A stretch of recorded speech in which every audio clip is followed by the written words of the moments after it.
bueno, para esta nueva temporada pues hemos intentado pues mejorar un poquito lo que venimos haciendo, y la idea pues bueno es intentar iterar las sesiones, quizá pues dotarlas un poquito más de interactividad entre pues oyentes y asistentes con los ponentes.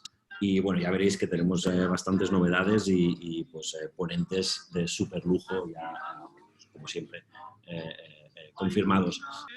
Muy bien, pues ya está. Hasta aquí mi breve introducción. Vuelvo al inglés para presentar a nuestro invitado. Okay, it is an honor for us to introduce our guest today. He is Adam Lawrence. Well, I think Adam doesn't need any presentation, but here are some words about him. He's the founder of Workplace Experience, a service innovation consultancy. He's also the co-writer of the amazing book, This is Service Design Doing. It's like a Bible of service design or something like that. He's the co-founder of the Global Service Jam event. He's the professor of the EA Business School, and well, many more things. Everyone here knows Adam Lawrence. And he comes today to talk about innovation and how companies can use it to get success. And okay, that's all. Adam, it's your turn now. Good luck and many, many thanks for joining us. Okay. Thank you very much. Thank you very much indeed. Can you guys hear me okay? It's a new microphone, yeah? Give me a thumbs up if you can hear me. Fantastic. So I'm going to share my screen a bit. Just to let you know what's going to happen today, I'm going to basically run through a little presentation with you guys, which includes various activities where I'm going to put you into breakout rooms and ask you to do things with each other. Maybe if you've worked with me before, you maybe even tried some of these activities before. Don't worry, just enjoy it again. Maybe you can find new aspects in that, yeah? There's one thing I would like to say today, which is, although I live in Germany and speak German every day, my native language is English. And sometimes when I get excited or enthusiastic or passionate, I might speak a little bit fast, or I may use some strange words, which make sense to a native speaker, but make no sense to anybody outside that group. So please, if today you don't understand what I say because of the language or because of the concept or because I explain it badly, I'd like you to understand that's not your problem, it's my problem. So please let me know, and I will try to adjust the language or find a different way to explain something to you, yeah? There's a couple of ways you can do that. You can type help in the, or any language you like, in the chat window. There's a button at the bottom of the screen with a little speech bubble which says chat, and you can type for help in there. If your camera is on, you can use the international L for language, which you make this sign and you put it on your forehead and you point at me with it.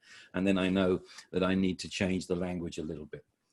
By the way, excuse me, I do encourage you, if you're in a relatively quiet place, maybe to leave your microphone on today. It's much more natural if I can hear you drinking your coffee, moving your pens around. Okay, if you have very loud colleagues or if you have very loud pets and so on, maybe you don't want to, but otherwise you're very welcome to leave on your camera and your microphone to make it a more natural experience for us all.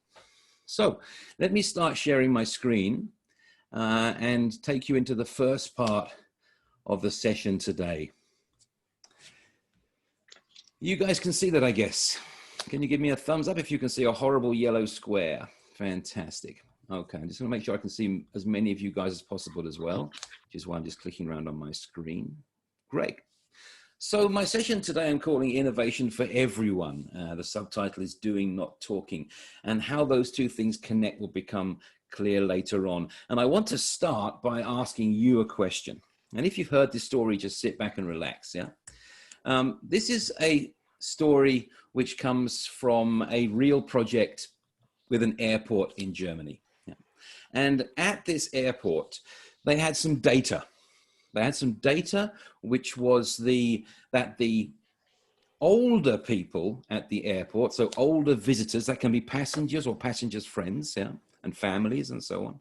Older airport visitors used the bathrooms at the airport 3 times more often than younger visitors. Now, I don't know what older means in this case. I don't have that much detail on the study, but I turned 50 2 years ago, and overnight my Facebook advertising changed from adventure holidays to urinary products. Yeah. So I'm guessing it's probably that sort of 50 plus type thing. I'm guessing that. So I have a question for you guys. Let's imagine you work at this airport. And let's imagine your goal is to improve the customer experience. And you know that those older visitors are really important for your business model. So what could you do to improve the airport experience for those older travelers? Go ahead and type an idea if you have one in the chat. Bottom of your screen, a little speech bubble should open up a chat window, and you can type an answer to that question in there. What would you do to improve the experience for the older travelers? And while you do that, a little bit of thinking music.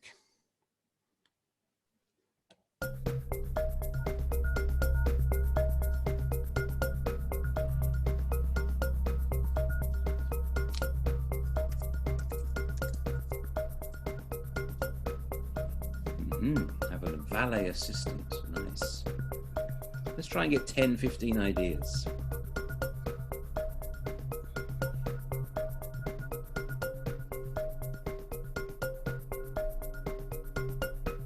What else could we do?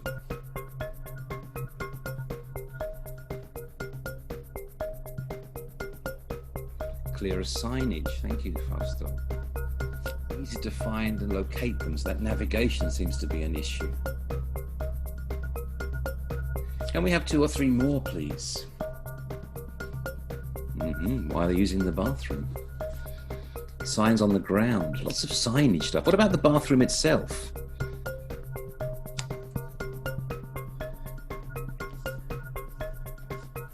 T-minus 10, 9, 8, 7, 6, 5. All 3 engines up and burning. 2, 1, 0, and liftoff. The final liftoff of Atlantis on the shoulders of the space shuttle. America will continue the dream. Okay, so there are some great ideas in there. Lots of them around navigation. Yeah, helping people to find these bathrooms. There is a cost in that, by the way, not just a cost in putting up the signs, but attention cost. We know that the more signs you have in an airport, and this includes advertising, the more people will miss their plane. They find it harder to find their way around. So there's a cost to the airline there for missed flights and rebooking people and stuff. But maybe that's the answer. It's really good. Safety and accessibility. When you get older, you might have some movement issues. So maybe we make the bathrooms wider or add railings and so on. Quite a large cost there as well. A valet is very nice, an assistant to the facilities. That might get quite expensive quite quickly, but they're all great ideas. And I genuinely believe that every one of these ideas could actually improve the experience. You know?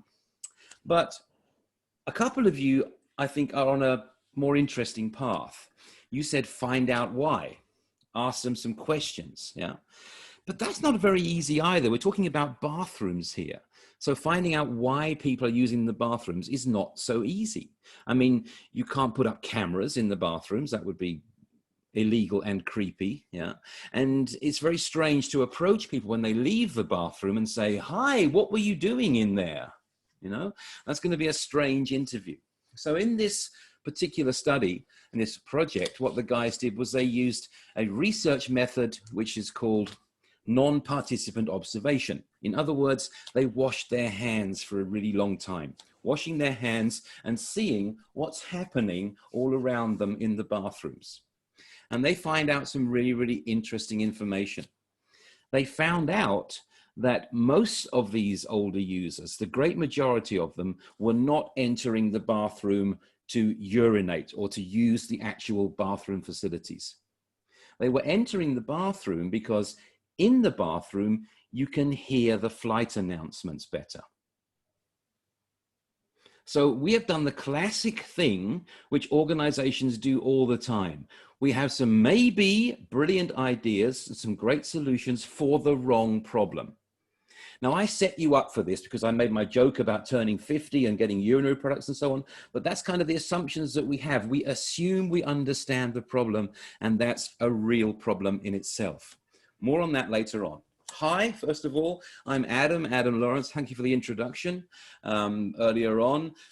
You've heard about my company. You can reach me at Service Design DE. I'm pretty active on Twitter, so check out for that. My Twitter handle is in every slide as well.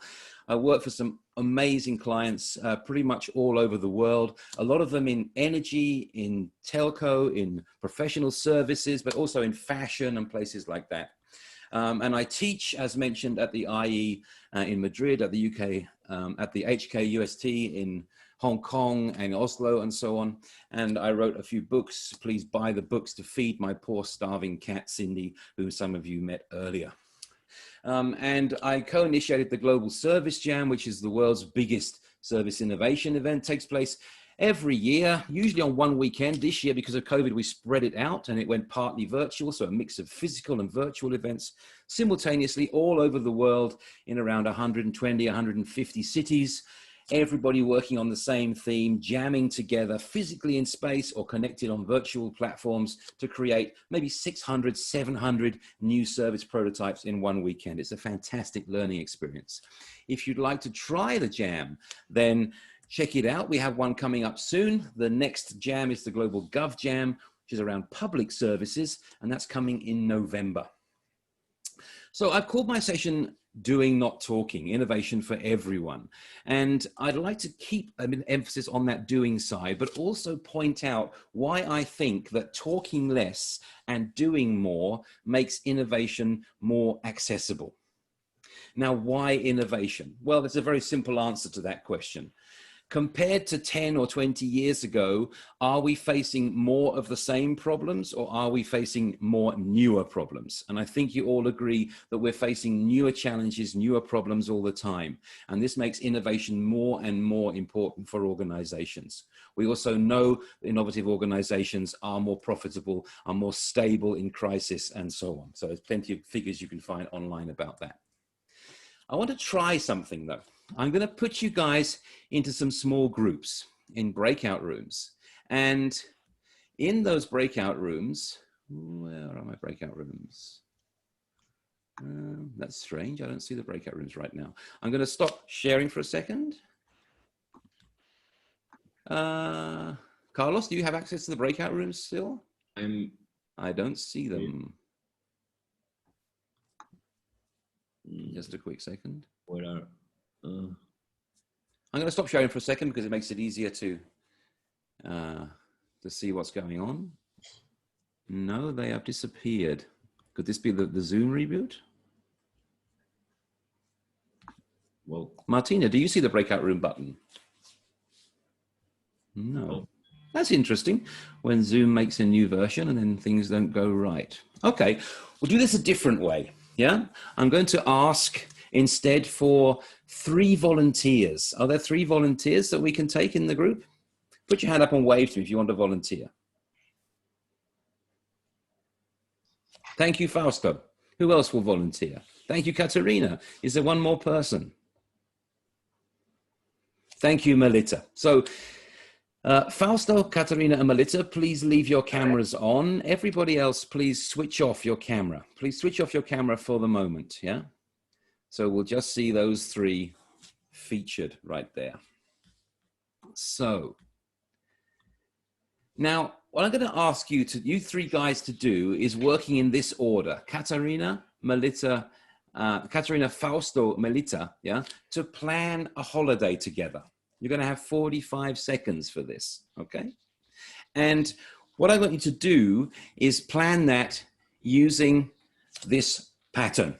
You may have played this before, if you've worked with me before. One of you makes a suggestion and the next person will react to that. So the reaction will have some connection to the suggestion and can include a new suggestion as well. Let's say you're having a holiday together. So it might be, for example, the first person says, let's go to Mexico. And the second person might say, oh, Mexico is much too hot, yeah? Let's go to the mountains. And the third person will say, oh, the mountains are lovely. We can go skiing, yeah? How about some nice food while we're there? So you're reacting to what's said before and you're continuing to plan the story. but there's just one rule for this one. Yeah. Every reaction, everything after that first suggestion needs to start with the words yes, but. Okay. Yes, but. So it might look like something like, I'll share my screen with you guys again. It might look something like this. One makes a suggestion, the next one says yes, but, the next one says yes, but, and around you go. I'm going to ask the three of you to put your microphones on, yeah, so we can hear you. And we said the sequence was Katerina, Fausto, Melita, and keep going in that room. Could you play that, please, for 45 seconds? Let's see where it takes you. Absolutely. Sure. I think we should go to Cuba. But Cuba is not really authentic. It's very touristic. I suggest going to Oman. Yes, but I would like to have some good food there. Yes, but I'm on a diet, so I feel like we should keep it very light. And Yes. maybe we should go to Mexico instead. Yes, but Mexico, it's too noisy and there's a lot of people. I suggest a quiet place like Ireland, maybe. Yes, but what having some natural trips there, like hiking? Yes, but I don't like mosquitoes and bugs, so... Okay, I'm going to stop you there. I think we've all been in that meeting many, many times. So I'm going to ask you now to play the game again, yeah? And I'm going to ask you to change your reaction. So the same first suggestion if you want, or a new one if you like, Katerina, up to you. But this time respond with yes and continue the thought. So it's suggestion, yes and, yes and, yes and. You still have your own needs and so on, but try to build them in with yes and, okay? I'll disappear once more. And Katerina, please begin again. So guys, I think we should go to Australia. Yes, and we can have a caravan and travel around the country. Yes, and we should take some friends with us. Yes, and some pets as well, like some dogs. Yes, and we can go swimming. Yes, and we could go do surfing. Yes, and we could also do like paragliding. Yes, and we can go underwater in cages to see the white sharks and interact with them a little bit. Yes, Okay, thank you very much. That's great. If the rest of you want to put your cameras on again, that would be fantastic. So please switch on your camera if you're still watching. And let's give these guys a round of Zoom applause, which works like this. Yeah. Very much. Thank you very much, guys. So what we saw then was we saw two different mindsets approaching the same task in two different mindsets. There was a yes, but mindset, and there was a yes, and mindset. Now, a couple of questions for the group, and feel free to shout out an answer. Yeah. What are most organizations? Are most organizations yes, and or yes, but? What do you think? Yes, but. Yes, I think so as well. And that's absolutely fine. I mean, I work for some companies that used to build nuclear power stations. If somebody comes along with a new idea for the nuclear power station, it's really important that someone says, yes, but, okay? Otherwise, we could all be at huge risk. So in our example now, and in the context you might have seen before, which one of these, yes, and, or yes, but, actually led to the development of a concrete idea further? So which one took us further on the task of planning a holiday? Yes and or yes but? Yes, and. Yes and. Thank you, Alexandre. Yeah. So I think we found that that was a much more concrete idea we made in the same amount of time using yes and. But here's the other question. That wonderful Australian holiday we made using yes and, can we afford it? Does it sound relaxing? Does it sound safe? We're getting towards the sharks now, and yes, and we can play with the sharks, and yes, and we can cuddle a shark, and yes, and we can take a shark home with us, yeah? In the carry-on luggage in the plane. You start getting into places with yes, and that might not be very practical. So my point here is that both of these are superpowers, yes and yes but. And there are times when you need each of them. Conflict will come when one person is in yes and mode and one person is in yes but mode. Because if I'm in yes and mode and Carlos is in yes but mode, he just shoots down all my ideas. I think he's an asshole, yeah? And he thinks I'm a dreamer. Adam, you know we have budget restrictions. You know we have legislation. You know we have a brief. You know we have a brand, yeah? What's this nonsense for? It's useless. And you know what? We're both right. We're both assholes, yeah? So let's acknowledge that and take turns and be in yes and space and then in yes but space and flip backwards and forwards between them. More on that later. So what I'm going to talk to you today might have been called service design, design thinking, human-centered design, customer experience, holistic UX, innovation culture, new marketing, marketing 4.0. I've heard all these terms applied to what I believe are the same thing. And when I start throwing these terms around, I won't use them very much today. The result I get is this one, yeah?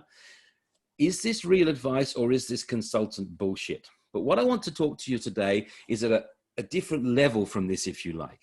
This is what I've seen about how organizations are changing in the last 20 years or so, and things to look out for in your projects. And this is how we make innovation accessible, because it needs to be accessible to more people in the organization to work better.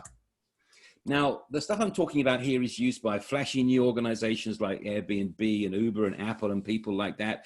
It's used by big conservative organizations like GE, like IBM, like Lufthansa. It's used by small and medium-sized organizations. It's used by governments. It's used even by militaries around the world. In fact, I have next to me here the design thinking handbook of the United States Special Forces. Yeah, and this is doing this kind of thing using design thinking. They don't use it to design their website, they use it to fight battles. So this works for teams of 3, works for teams of 300,000. And this is some tips and ideas I want to give you. Are you ready? Give me a thumbs up if you're ready. Okay, then let's dive in. So what I call this is the 5 commandments of practical human-centered innovation. Other commandments are available, okay? And they have to understand how people think organization works. I'll go very quickly through this, but people think that you have some hard numbers and you have some hard thinking, then you get a mega idea, which you must protect from the rest of the world because they will want to steal it, yeah? And then you validate that idea and pitch it by talking to people who are very much like you to see if they like it or not. And then you implement the idea, which if you planned it well is pretty easy, and then whoosh, yeah, you win, okay? Now, the problem with this is it doesn't work, or very rarely works, and it burns money. And the reason it burns money and goodwill and resources, yeah, and belief is that only the last part of it is connected to reality. Everything else before that is based on vision or models or simulations or whatever, all of which are people's opinions. Yeah, and opinions are like assholes. We all have one. Yeah, so one of the tricks here is to get reality engaged earlier. So this is a way that innovation can work better. A very simple model. Let's say you have a cloud of things that you know, some stories, some numbers, and they give you some insights and even the first ideas. Insights mean, what do we think this data tells us? I think it tells us this. Ah, in that case, there's this idea. And these ideas are not golden, you notice. They're not flaming. They're brown because they are largely shit. Unfortunately, we can't tell which ones are shit. So we generate some more ideas. And again, we don't know which ones of those are useless. And so we take one and we try and build it and we fail, but we learn something. And maybe we go back and take another idea and we try and build that one and we get a bit further and we learn and we fail and we learn something. So we maybe go back into, do some more research and ask some more questions of some people and generate some more insights and some more ideas and combine some of those and try them, and we get a bit further. Now, if you are a designer, apparently you can look at this, yeah, all these loops and loops, and you can see diamonds. Now, I don't know about that, but you may have heard of the double diamond before, which is my least favorite representation of a design process, but it has some good things about it, yeah? You have the idea of these diamonds that we are opening up and closing down, opening up and closing down. Yes, and yes, but. Yes, and yes, but, all the way through a project. And usually the kind of activities you see in these are research activities that get us data and insights, ideation activities which give us ideas of what to try next, prototyping where we test things and try and build them and think using our hands, and implementation through a sequence of pilots. Now, the one reason I don't like this kind of representation is it all looks very linear. It looks like we go from left to right once, and we don't, yeah? In reality, we're jumping backwards and forwards between these activities all the time, sometimes from minute to minute. So let's make it clearer. And this is the model which I suggest you use or communicate inside your organization, or some variation of this which fits your people. We have activities. Now, they can be conscious activities like research and prototyping, or they can be the everyday running of our organization. That is an activity, the things we do every day. And based on those, we can get data. That should be a mix of numbers and stories. So quantitative and qualitative observations, all these things that you can't write down. Often the most important stuff is implicit. It cannot be written down. This gives you insights as to what you think the data means. And if you have an insight, you might have an idea how you can deepen that insight or challenge it of what to try next. And of course, an idea gives you an activity. And you're in this kind of loop, yeah? And this loop will change its context and its size and its content depending on where you are in your project. Now, in reality, of course, we jump between these things all the time. And because it's a circle, we can start anywhere. But this is the model which I think helps us to understand what organizations need to be doing to be more innovative. So what are these 5 commandments? And this is the first one, yeah? The first commandment I suggest to you is get out of your seat, get out on the street. And if you only use one commandment, this is the one to go for. This is the biggest thing that organizations should be doing, and the biggest thing that leadership in organizations should be doing is get out of the building. Do you remember this one? If you were here at the beginning, we had this question about the bathrooms, yeah? And the only way to answer, to make sure we solved the right problem there, was to actually go into the toilet, yeah? That's a lovely metaphor. We need to get our hands clean in that case, yeah, by washing them for a long time. Otherwise, there's a huge risk of doing what Peter Drucker calls the biggest tragedy in business, which is a brilliant solution to the wrong problem.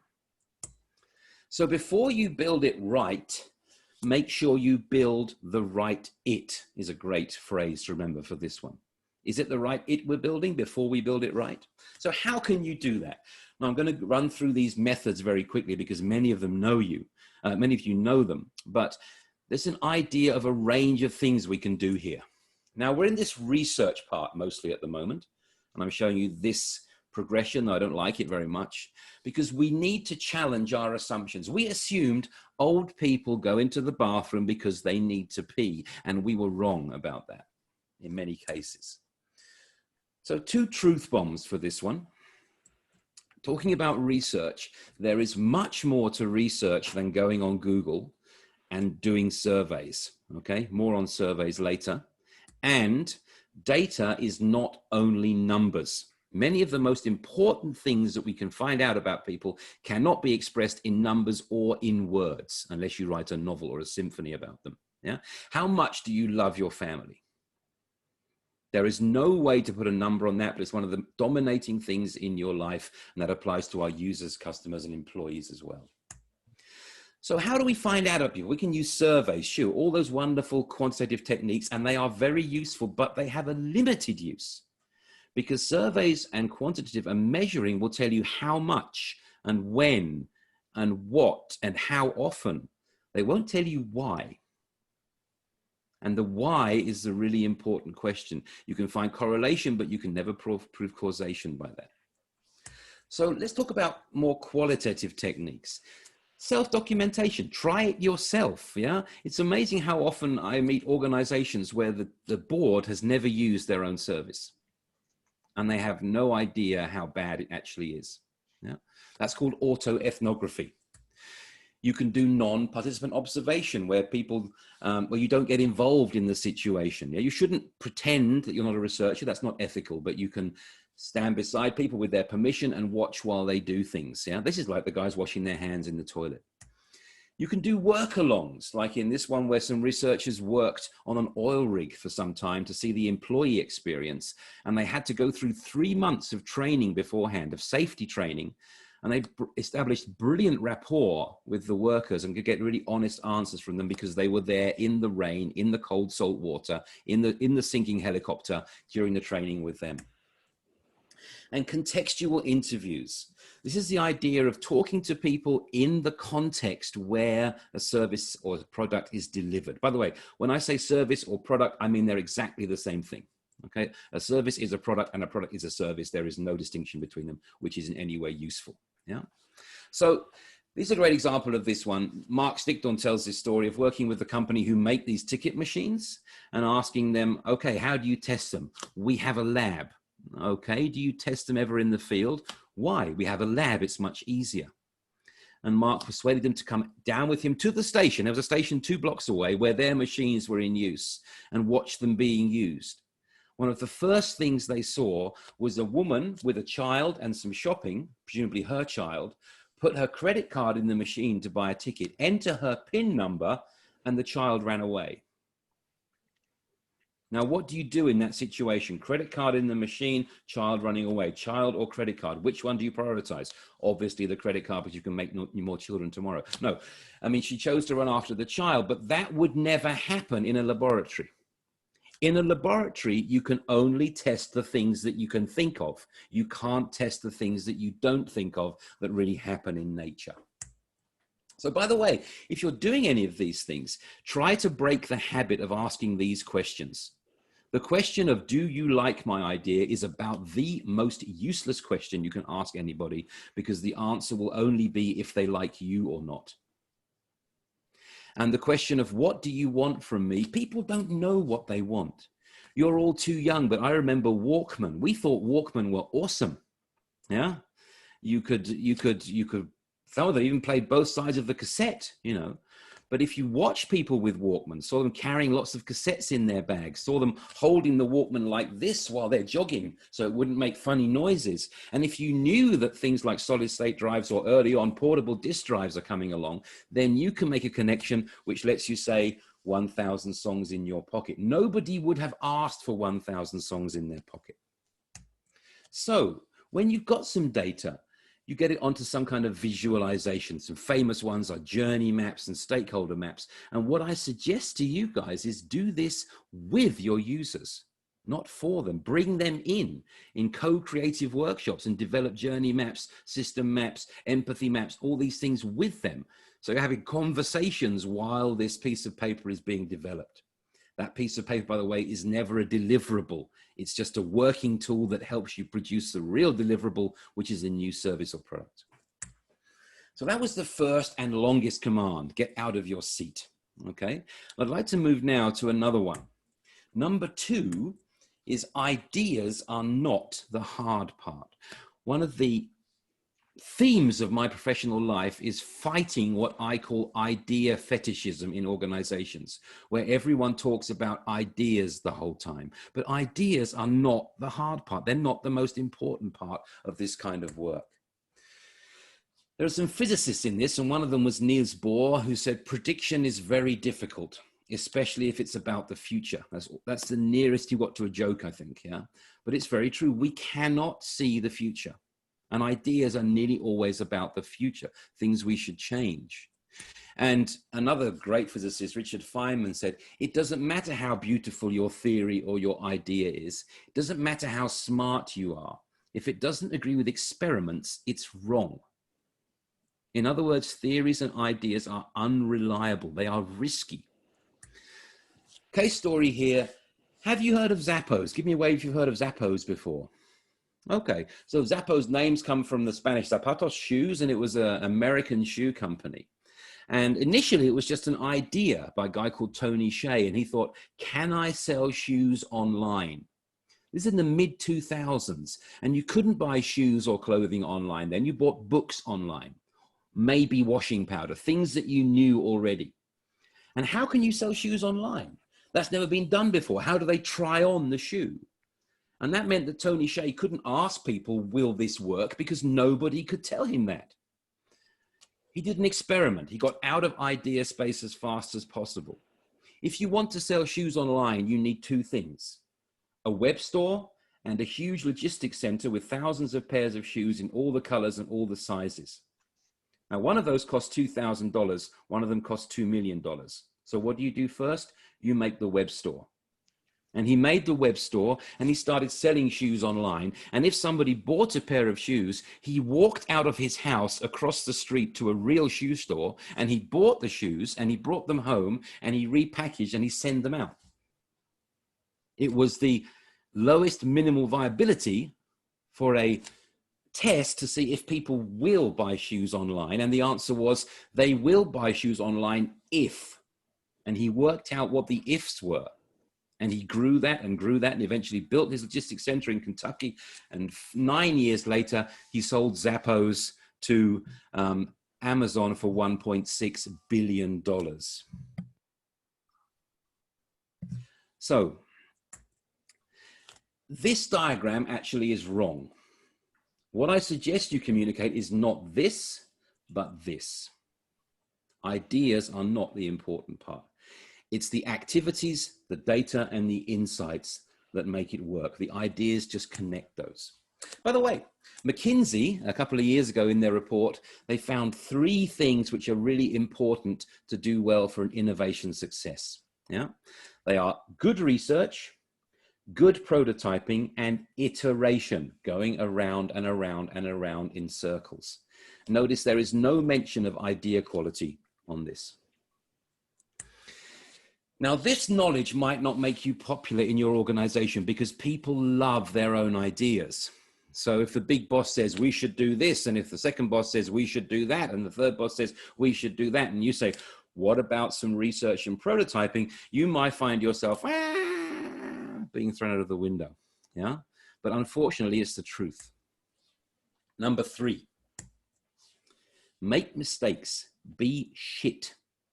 This is really, really hard for human beings to do, yeah? But I'm going to try, we haven't got the breakout rooms back yet, have we? No, I guess we haven't got them in this version of Zoom. So I'm going to ask again for 2 or 3 people to volunteer. Do we have 2 or 3 different volunteers? Alexandre is looking like he wants to volunteer. That's not, yeah, go for it. Alexandre, 1 or 2 more to work with him. What about Albena? Yeah, okay. So if you guys want to switch your microphones on and the rest of us switch our videos off for the moment, yeah? That seems to be the easiest way to do this right now. So we have these 2 volunteers, Albena and Alexandra. And what I'd like you to do is I'd like one of you to tell a story.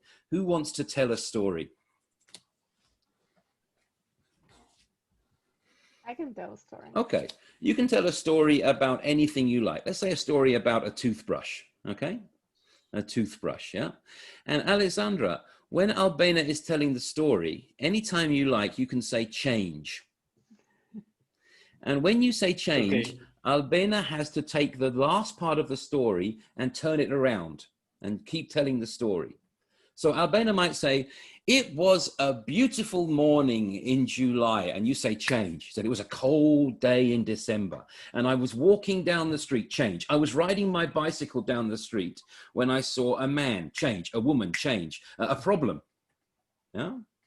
So you can say change anytime you wanted to change something. We'll give it a try, okay? So Albena, do you want to start your story? It might involve a toothbrush if you want. Okay. So a few months ago, I decided that my electric toothbrush was getting too old and I wanted to get a new one. Change. And I wanted to get an old one. And that's why I called my mom and I asked her, do you have any? Huh? Did you say? So I wrote a letter to my father to ask him whether he Okay. has any. I actually don't hear you, sorry. Did you say something? Yes, you said change again. Okay, sorry. So I walked to my grandma and I asked whether she has any old toothbrushes at hand. And she answered that, yeah, she has a box full of old toothbrushes. She has a whole house full of shiny new toothbrushes. One more. Okay, that was What does she have? difficult. She had a whole truck full of old shoes. Old shoes. Interesting. Yes. Let's stop it there. Thank you very much. Thank you very much. And put your cameras back on again and give these guys a round of Zoom applause when you put on your camera. Zoom applause looks like this. Yay! Fantastic, fantastic, fantastic. So, Albena, a question for you. Was that the story you expected to tell? No, definitely not. No. So now you're looking for a recycled toothbrush and you're going to your grandmother and she says she's got some old shoes that you can use. Now, we don't know where this is going, but I think it's a much more interesting story than going to Amazon and ordering a new toothbrush. Yeah. Now, it might not work as well as going to Amazon and ordering a new toothbrush, but I still think the fact that we've gone to a different direction is really interesting. Do you think you would have thought of this story without Alexandra helping you by saying change? No, I don't think so. Never. You would never come onto this. And this is interesting because we can think of changes as being like unexpected things that happen in projects. In other words, mistakes. And there are too few women in my presentation. I'm very aware of that. But one of them is Dietrich. And she says, if I had my life again, I would make the same mistake again, but earlier so I could get more use out of them. And this is why it's important that we make mistakes in projects. We're going to make mistakes in projects anyway. The question is, do we make them at the end when it's expensive or early on when it's cheap? And that means about having a culture where it's okay to be honest about making mistakes early on and not trying to be perfect. Because if we try to be perfect, we make the big mistake later instead of the cheap mistake early on. Hemingway used the word shit for this. He said the first draft, so the first version of anything is shit. Yeah? And it's important to let yourself do that. And Hemingway got around this by rewriting everything he wrote, every page, up to 100 times. And if you know you're going to be iterating, remember McKinsey, iteration is key, up to 100 times, then it's good to get that shitty first draft out there early, because you actually start doing something. Walt Disney said the best way to do anything is to stop talking and start doing. When do you know when to stop? That's a great question. Let's take one back at the end, Katerina, yeah. So an example of this, in my organization, we have both of these. We have a 3D printer and we have Play-Doh, yeah? And if I want to print that figure there, it will take me like 6 hours on the MakerBot, and the bot cost 700 euros a few years ago, yeah? I can make pretty much the same figure in 1 minute for $1 using Play-Doh. And then in those 7 hours, I can make hundreds of iterations and test it with people and try something else and maybe get a totally different idea in the time it would take me to print it once. At some point, I need that level of precision, that level of detail, but not at the beginning. Shitty first draft. Here's a great example of that. This is some guys from Los Angeles government at the GovJam who had the idea for a pop-up center in the neighborhoods where you could do your civic business, like getting your dog license or booking a kindergarten place, where you could do that in the neighborhoods. And they had this idea, and 45 minutes after they had the idea, they were in the street, in a cardboard box, actually trying to serve people.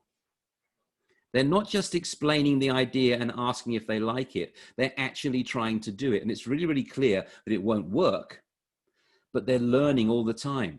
Citizen comes up and says, what can I do here? They say, don't know, what do you want to do? And they're learning already from that question. Shitty first draft. We're almost through. We've got two more. The fourth one is about building stuff together. Yeah, building stuff together. Now, we're now in this prototyping area. Yeah, we're trying to move as fast as we can through ideation, which is all in mind space. It's dangerous. So we want to be in research and prototyping, implementation as much as possible. Yeah, and we're in this reality now around prototyping. We need to challenge all our ideas. I'll skip that one for the moment. There are many ways we can do this. Yeah. Now, people like to build journey maps and call them a prototype. For me, that's not a prototype, but this is a prototype. A desktop walkthrough. Just get some bottle tops or some figurines. You can use the cheap Danish ones or the much better German ones, and you can move them around on a piece of table like this. If you think this is too silly and too playful, please consider that militaries all around the world use this. They call it sand tabling, and they do it before they move troops in battle. It's exactly the same technique, and it saves lives for militaries. Physical prototypes, where you build the thing, quick and dirty. McDonald's do this to try everything. They start with an empty room, improv theater, then they move to a thing like this, then they bring in real machinery on wheels and try it with hot food, etc., learning as much as you can, as cheaply as you can at each level. It's the same for apps. If you've used, if you ever drawn one of these things called a wireframe, it's just a rough sketch of what your app will look like, but every button has a name on it. And you can quickly test these. For example, using this application, you can draw your screens, you can connect them by saying this button links to this page. And then when you run it, it feels a lot like running an app. And that took you about 10 minutes to learn and 15 minutes to build. The example there is Marvel Prototyping App. And you can have people do that. Your CEO can do that, or the person on the front line can do that. And then go to the IT guys and say, is this the kind of thing we can build? I like theater tools, and I've got a question for you here. In this one, you see us acting out a service. And what we have is I'm not in the scene, I'm just helping out. The man in the middle is me, but the lady with the suitcase and the gentleman standing in the gray jumper are acting out a service. Can you guess what kind of service or product they're acting out? Any Airport ideas? check-in? It looks like a check-in, doesn't it? Not quite, no.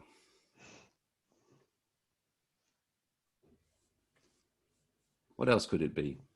Hotel booking. Looks like a hotel, yeah, but you're not quite right. Is there one more idea? Customs. Customs, yeah. These are all really good parallel services. It's actually none of those. He is pretending to be the interface of a file upload system like Dropbox. Yeah, so that suitcase she has there is the file she wants to upload. And they're imagining it's like a hotel check-in or a bank or whatever it is. And he's asking her questions. Okay, should I put it in a certain place, or can I put it where I can find it quickly? How often do you need to get to it? Which should it go with? How secure does it need to be? All the questions that you would ask when you gave up maybe a suitcase for long-term storage. And we figure out the conversation and get that right. And this is so much faster than wireframes. You can iterate in seconds on this. And then when the conversation feels good, then you think about how can we put this behind glass? How can we capture that tone of voice behind glass? And that's a really interesting question. You can prototype business models using things like business model canvases. You can prototype by prototyping, by pretending a thing exists and trying to sell it. People think Kickstarter is a funding platform. That's part of its function. Its biggest function is to prototype things, because people pay real money for a thing. And that's very different data than asking somebody, would you buy this? If you say, would you buy it? They say yes. If you say, give me your credit card number, they say, not this month. Yeah, you learn something there. Now, these prototypes are boundary objects. That's very important. People from IT, people from sales, people from legal can look at the same prototype and see it in the way they need to see it. And they don't need to understand each other because they understand the prototype. So these guys are making a web page here using Lego, and the IT guy sees IT issues. The customer service guy sees customer issues. The legal lady, that cloud of the lightning is the legal department, she sees legal problems with it. And they're all looking at the same piece of Lego. Just a quick example here. This is KLM. KLM some years ago made a prototyping lab in Amsterdam airport, and they asked people to help them prototype the flight experience. I don't mean research it. I don't mean ask them, what would you like, or do you like this, but actually ask them to build things with them. For example, they give them a microphone and say, these are the things that we legally need to say. These are things that we would like to say. Please record a flight announcement for us. Good afternoon, welcome to flight 1703 to Los Angeles. Yeah, people actually recording that. Hundreds of people doing that. And they had great discoveries from that, which led to, for example, KLM's new media team who will answer your queries within 1 hour, 24 hours a day. I'm going to skip this one because it won't work without the breakout. Yeah, but I'd like you to think about this one. Now, I have found that in different types of work, one or the other side of this is useful. Now, if you are trying to create something new, yeah, like when you guys were telling the one-word story before, yeah, sorry, when you were planning the trip before, yeah, that's difficult when you're thinking a lot and trying to predict things and trying to stick to one idea, yeah. That's really, really hard to make that collaboration work then. If you're trying to be smart, if you're trying to be funny, if you're worrying about the rules, it's very difficult to do new things. Yeah? But it's very good to do those things if you're doing something which you've done before. In that case, sticking to your idea, thinking a lot in the future is really useful.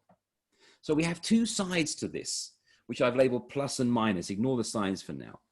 But when we're doing something new, those things on the left are what we need for new discovery. Just try something, really listen to what's happening and build on each other's ideas. Just like we saw when you guys played the holiday game before.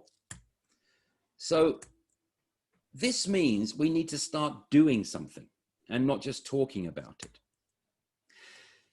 My 4 points so far are getting out of your seat, ideas are not the hard part, make mistakes, be shit, and build stuff together. The fifth one is about experts and when do we need them? Now, experts have a lot of power in organizations, and that is important because, as Werner Heisenberg said, an expert is someone who knows the fundamental errors you can make in some area and understands how to avoid them. That's been tried before, this is what happened. That's been tried before, this is what happened.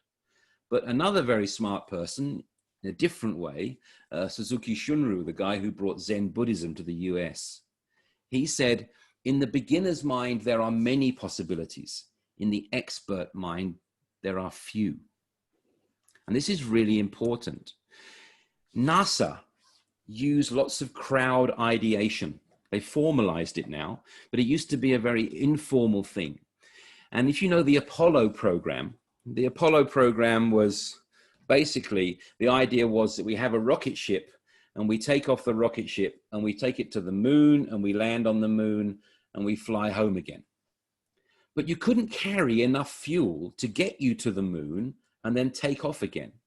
And NASA were really stuck with that.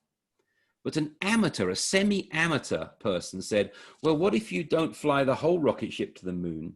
Well, you fly it to there, but only part of it lands. And then that part lifts off again and joins onto the top rocket ship, and that thing flies home. So you haven't got to lift this fuel onto the moon and back again. And NASA said, we would never have thought of that. We're too close to the problem. Yeah. Thank you, Albena, for your help. See you soon. Yeah. So there is value in mixing up expert opinion and non-expert opinion. And it seems to be useful to sometimes exclude the experts in especially yes and phases and bring them in for the yes but phases. Not all the time. So I'm coming to the end now, and we're almost just over time, so I apologize for that. But these were the 5 things we talked about. Get out of your seat. Ideas are not the hard part. Make mistakes, be shit, build stuff together, and use experts sometimes. Or if you're in management, let's put them in management talk. Find ways for your people to get out and meet customers. Give them permission to do that. Make it part of their job. Focus on insights, which come from research, and prototypes, not on ideas. Stop having idea competitions. Have prototype competitions instead. Some colleagues of mine have a great poster which says, no prototype, no meeting. I love that attitude. Yeah.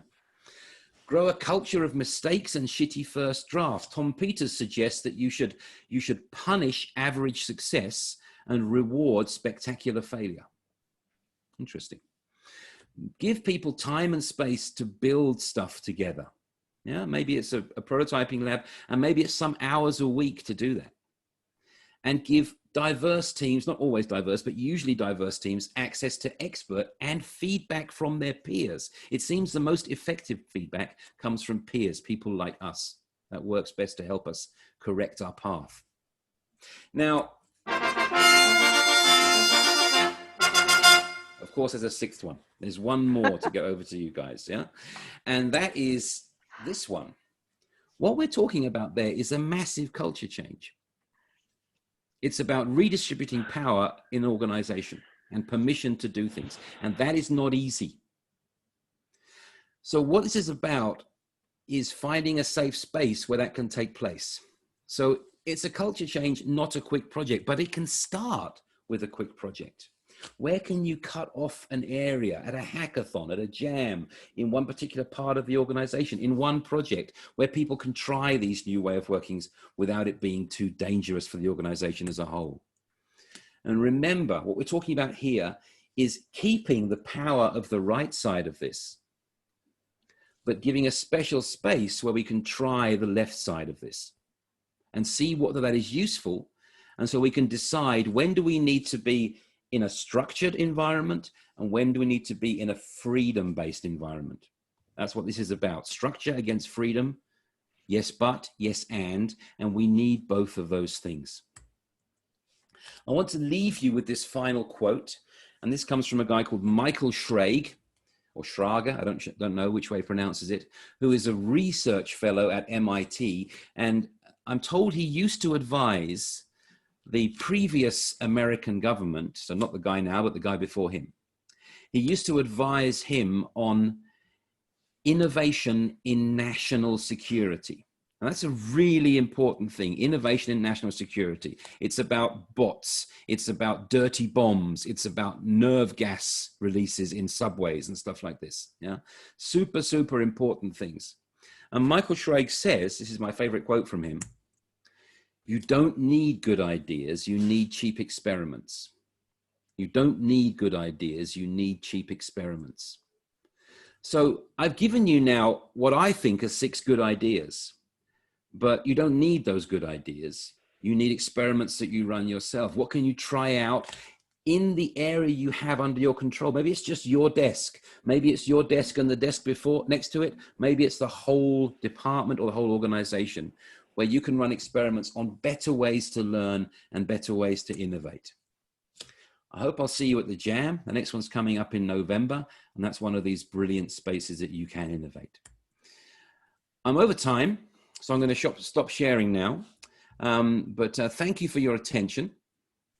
I'm not going to go anywhere really quickly, so if you want to hang out and have any a conversation or ask me any questions, I'd be really, really happy to talk to you. Otherwise, I'll share my deck with you. There are some links and things in there that could be useful for you, and I hope to see you maybe at the Jam. Thank you for listening. Thank you very much. Thank you so much. It was super interesting. Anybody want to ask something? Adam, I have a question that comes up every single time that we come into a corporation or a small company is, you talked about no ideas going to action, because ideas can be like the stopping point, but usually management comes to us with the idea, they have the process, and they know how things work, and they rarely allow us to go into research. When we talk about research, we're like the weird wizards that, what are you talking about? There is no budget for that. So do you have like the magical word or formula or proof to allow us to get into them and say, okay, and let's then do a little bit of research? Yeah, I wouldn't talk about research. And let's go back to this one again. Remember this thing? I'm just sharing you the whole, I'm playing the window so it's a little bit clearer. The other one, the classical, which is inside research and so on. Yeah, so if we take this one, yeah, wherever you are, you can go around the circle because you'll come back round to what you need. Yeah. So if somebody has an idea, which is we should build this thing, it's really hard to hear because of what you said, because I identify myself with my idea and I love my idea. It's really hard to see, well, let's not do that now. Let's go back and find out what people really need. And we don't need to do that because we say, okay, let's build their idea. That's the activity. We'll build it. We'll make a prototype that we can put out tomorrow. And I mean tomorrow. Yeah, certainly this week, and put it in front of people. And you put it in front of people and two things can happen. And the first one that can happen, actually does happen, is that they were right. Yeah. A lot of people working in organizations have really good knowledge. They spend lots of time around customers. They've been thinking about this thing for years and their ideas are very, very good. That can happen. Yeah. Often what happens is that the customer says, no one needs this. This is useless. This is not what I need. And then you've got data and you can say, oh, that's interesting. That's interesting. It didn't work as well as we all assumed it was. I wonder why. Well, maybe customers don't need quite what they think they need. How can we find that out? Yeah. And you've gone the path of least resistance to come back to the activity which you and I know we should have started with, which is research activities. Yeah. If we have a choice, we can start there. But because it's a circle, we can actually start anywhere. And if they say we don't want to test it, we'll just implement it, then you start talking about risk reduction. When I teach design thinking in Asia, we often call it risk reduction, because you say, okay, I suppose we could make that assumption. We can make that huge bet that this works. Or why don't I make a very small bet and test a couple of versions of it with different people just to see which one is the best? Yeah. And often they'll tell you the basic idea is fundamentally useless. Or they'll tell you they were right. That does happen. Some of the people in organizations are really smart and they have really, really smart ideas. Thank you. Thank you. Maybe I have a follow-up question to that. Thank you for your help earlier, by the way. No worries, my pleasure.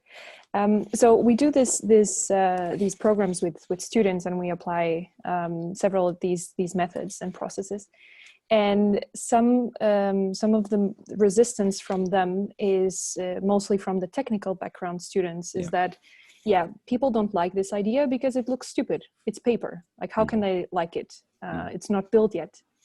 So how do you deal with these perhaps expectations, or how do you confront this? Yeah, so there's a couple of things inside that question which are quite interesting. One of them is a mindset question, because people who have this sort of engineering type mindset, they're passionate about solving a problem. They don't really care if it's the right problem or not. Yeah, so, and that's fine, that's useful. But there is the danger there of doing things that are beautiful and no one needs them. The other idea is that it's very hard to actually prototype anything with just one prototype. We might need multiple prototypes to do that. Or we might need to focus the prototyping on a particular aspect. So there's one model, I forget who made it, of prototyping, which says there's a triangle, of things that we prototype. One of them is desirability. One of them is feasibility. Can we do this? And technically, and one of them is viability. Will it make money? Yeah. And they're arguing there maybe that this thing, because of its paper interface, is not desirable yet. And then in that case, maybe they're right. Maybe you need to make a more real looking mock-up. Yeah. So tell them to make 2 or 3 screens and make them using whatever, using PowerPoint or InDesign or anything like that. And you can still put those realistic looking screens inside one of those apps that I showed you. And people can click through a thing which they genuinely believe is real. And you can reduce the amount of work you have to do by giving them a task to do. So let's say it's a holiday booking app. You say, book 2 weeks in November in Chile. Yeah. Then you don't need to model August or December or October. You only model November. They're blank, the other ones. So you don't need to model Argentina or Peru. Yeah, you just model Chile. And then you don't need to build very much. give them a task, and they can also experience the look and feel of it if that's important. Yeah. But often I find that it's a question of finding the right people who can work with that shittiness. Yeah, not everyone can do that. Some people can. You might need to split your prototype or make part of it more realistic for that question. The thing with prototyping is you have a prototyping question when you start. Just like with research, you have research questions. What do we need to find out? With prototyping, it's the same question. What do we need to find out? Because prototyping is simply researching the future. Oh, I love that quote. That's Marcus Hormes, I think, said that one first. My colleague, Marcus Hormes. He's very smart. Don't tell him I told you that. Thank you. I got one question. Sure.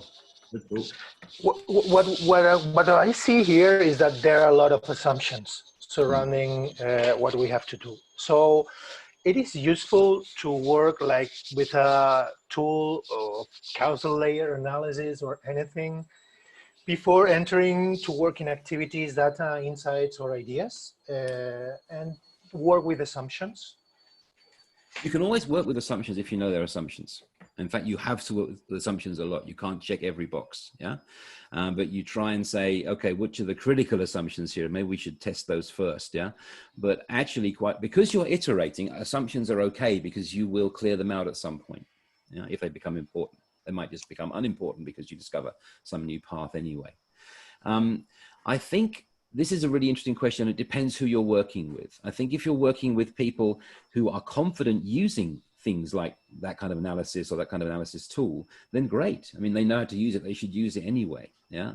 But every time we introduce a new intellectual level or a new tool, we restrict the number of people who have access to it.